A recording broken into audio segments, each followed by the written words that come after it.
Je suis Cristina Ortega, je suis expert à la CNES depuis plusieurs années maintenant, dans une spécialité qui est la Chine d'exportation.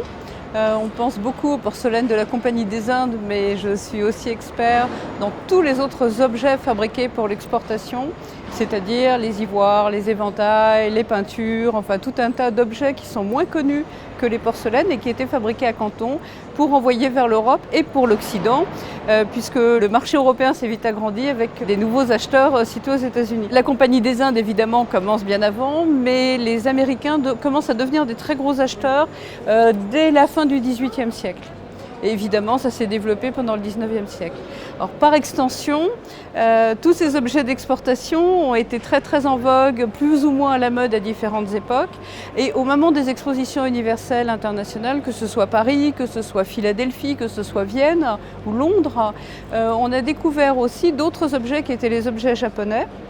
Le Japon était resté fermé pendant de nombreuses années et il s'ouvre à l'Occident avec l'empereur Meiji.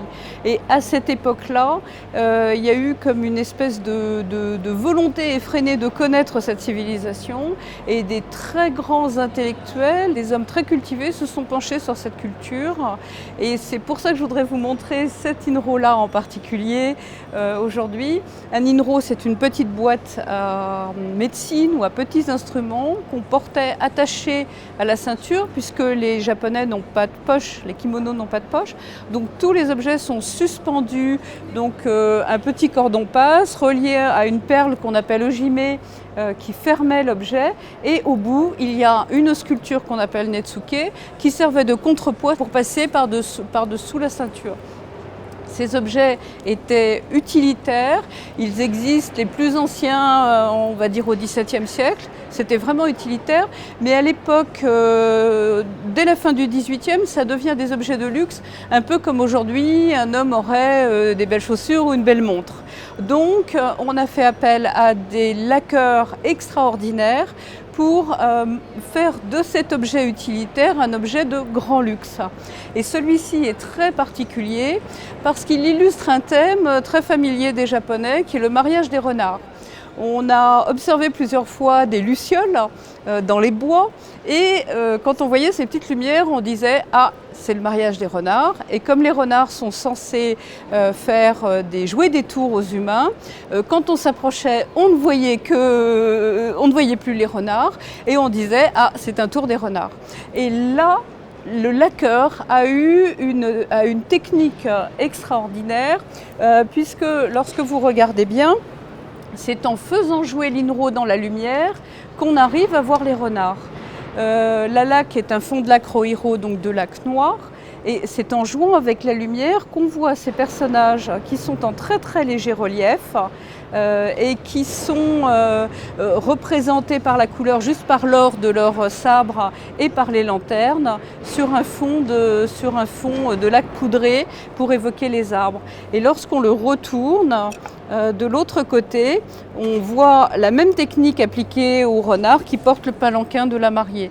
Donc il a su tellement bien illustrer ce thème que le renard, quand on s'approche, disparaît et quand on fait jouer avec la lumière, apparaît. Cet artiste s'appelle Shunpo-sai. Shunpo-sai a travaillé à la fin du XVIIIe siècle. Quand on voit la qualité de cette laque qui paraît vraiment comme si elle avait été faite hier, on a du mal à croire que c'est une pièce de la fin du XVIIIe siècle ou du début du XIXe. Et chose intéressante, il faisait partie de la collection de Louis XI.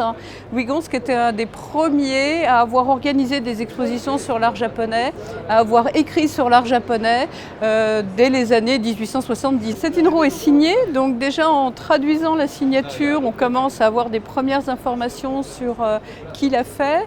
Il y a évidemment un travail d'authentification, savoir si c'est un vrai INRO ou une copie. Or, dans les INRO, on a quand même une chance, c'est que le refaire aujourd'hui nécessiterait tellement de travail que je pense que le laqueur aurait plaisir à y apposer sa propre signature plutôt que celle d'un autre. En plus, celui-ci vient d'une collection, donc il y a un travail de recherche à faire sur la collection. À qui a-t-il appartenu? Par quelles mains est-il passé? Et on a eu la très grande chance, lorsqu'on l'a trouvé, de savoir qu'il avait été acheté à la vente Gonze à la deuxième vente Gonze et que depuis il était resté dans la même famille.